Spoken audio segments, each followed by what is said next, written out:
with no daily quests, we're just gonna go big or go home. So if everyone remembers, I've done Valeria. She ended up going 9-2 back when 9 was the peak. My Uther attempts have been pretty sad. I don't know. Everyone says Uther's great. I try and read up on him and get some decent strategy for him, but he's really hard to execute. I think as people kind of learn the meta, they're learning that decks are slowing down, so you know, a couple AoEs will kind of stop Uther in his tracks. And I think for that reason, I'm going to play Malfurion. Haven't played him, I don't think, on stream, and he's good. He's a great control class, so he can kind of stall in the early game with his ability, I must protect and then the wild.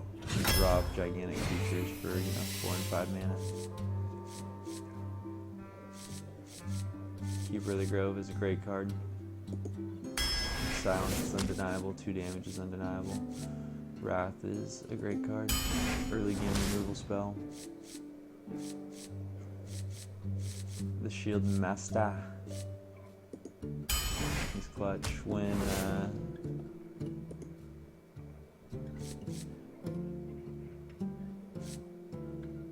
sorry.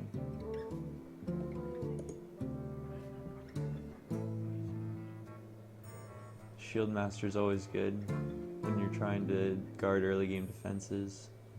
I think here Starfire is it's going to be more consistent. The other pick here is Argent Squire, which is a great early game control card, but I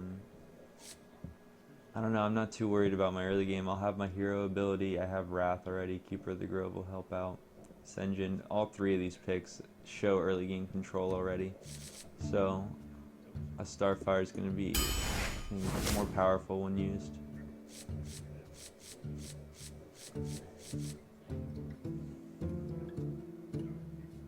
Probably a Brewmaster. I really favor having a minion rather than a buff. Like, when in doubt, just picking a body is always better. I feel like in Arena, you want to be aiming for about 25 creatures on a good draft. I think Savage Roar, can't go wrong. Goes onto your hero, and maybe buffs a minion to trade.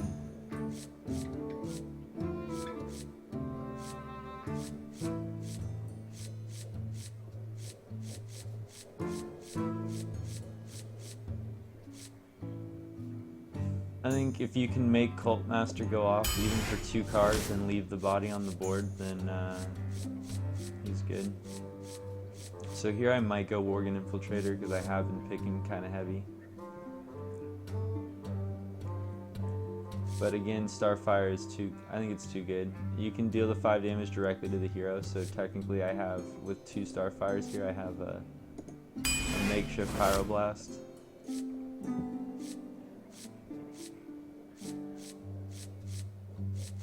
I think a big body, 5/4 is going to be,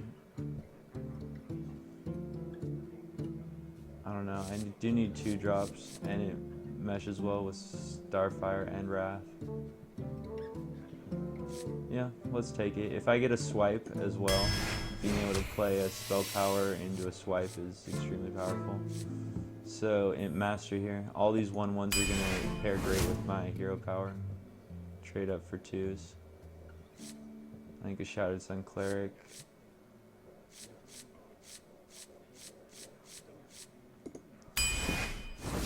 Mark of the Wild is not a bad pick. I don't know. Dark Iron Dwarf, he was recently nerfed. His +2 only lasts a turn now. But I think a 4/4 body is pretty good. The other choice here is Archmage. I don't really have anything that's gonna... I do need some backbreakers, but I don't know, I think a Dark Iron Dwarf is just as game breaking if he comes out on curve.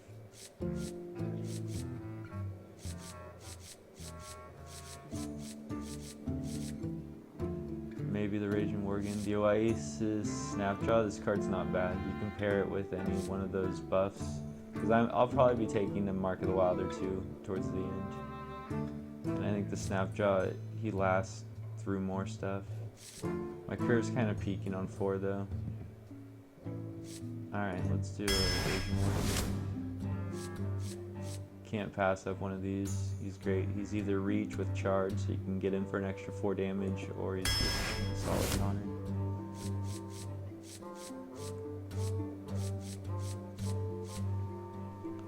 I like Acolyte of Pain. Card draw I think is pretty important in Arena.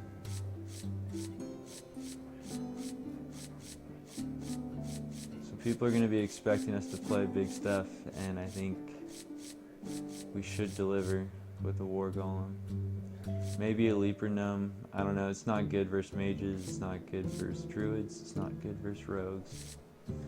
And go figure, those are pretty common classes, so I'm gonna take the War Golem. I think here I take a Ventrico. Dropping just a 7/6 on turn 5 it's hard to deal with. Here I can take a Mark of the Wild or an Earthen Ring Farseer.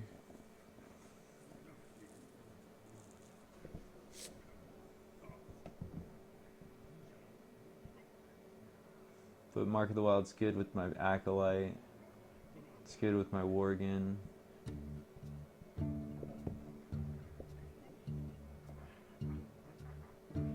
How many spells do I have? Let's count. 1.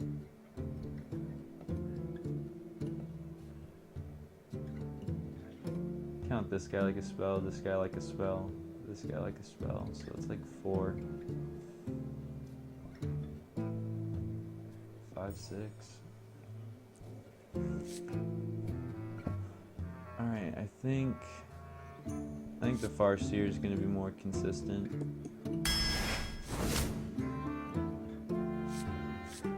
Power, great card. Early game drop or early game buff. I'm gonna take the Pyromancer. You can do some stuff with him. I'm really hoping I see a swipe. I got 10 picks left here, so I'm really hoping for a swipe. Bite is just I don't know, it's too slow on my curve right now.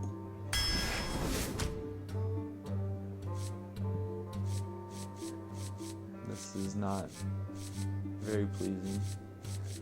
Priestess of a Loon, maybe a Moonfire.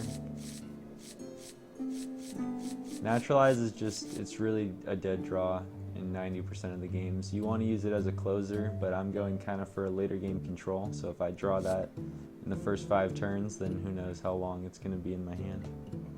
So I definitely cannot pick that. I think Moonfire. I'm kind of weak in the early game, and that'll help out.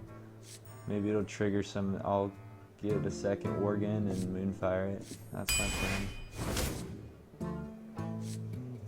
They really want me to naturalize. They've also given me like 3 wild growths. I don't feel wild growth is. I don't know. It's all right. It's definitely all right. But I think a silence here is going to be more consistent.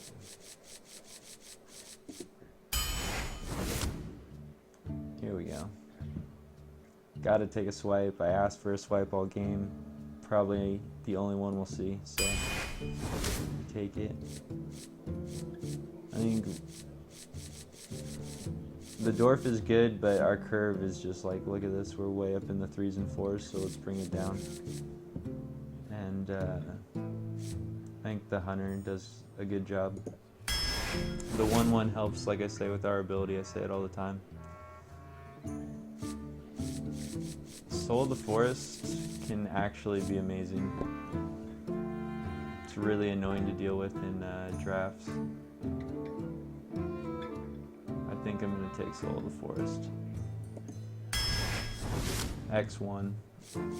Gotta take a second swipe.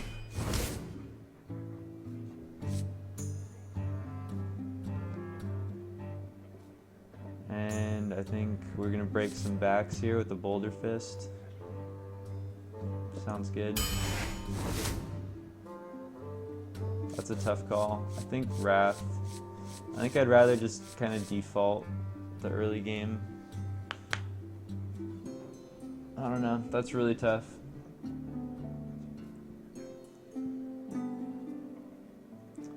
Wrath is like optimal.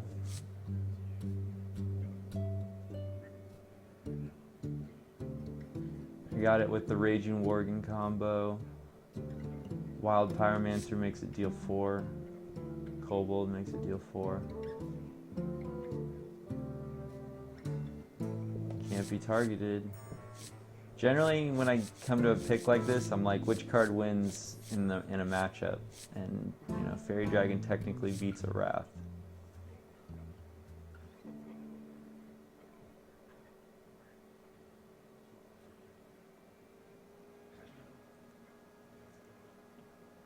I just feel Wrath is so cheap. I don't know, I really don't have a lot of early game. But I think I have enough to get by. And a Fairy Dragon would be better with the second Wrath because you kind of need a defense for this. And right now I can't present a defense, I just would have to trade it right away.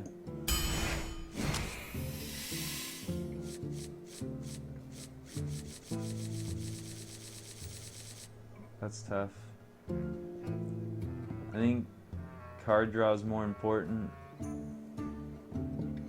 But I am slower, so I'm only going to be playing like 1 card a turn.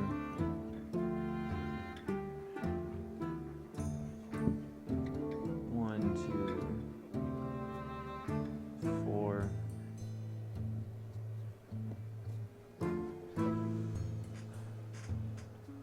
6, 7, 8, 9 triggers for the Violet Teacher. That's not bad.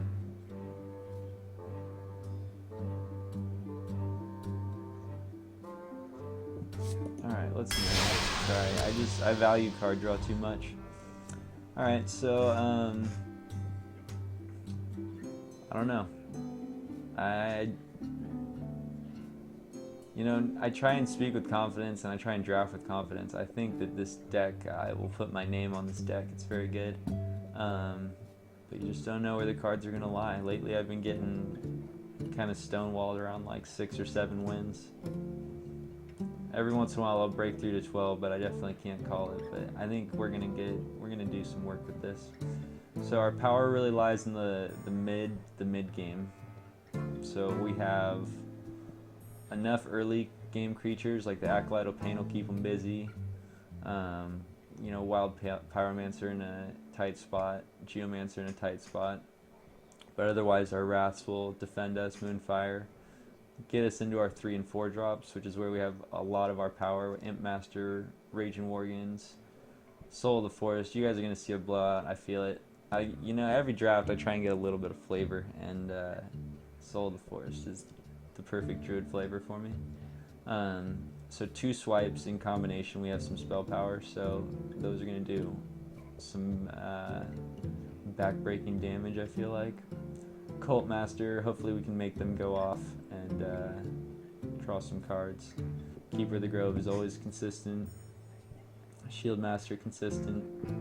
Nourish for some late game card draw. Druid of the Claw is just a great card. Venture Co, just a consistent guy. Starfire for some late game reach, and a couple backbreakers. So let's see how it goes, everybody. And we're off.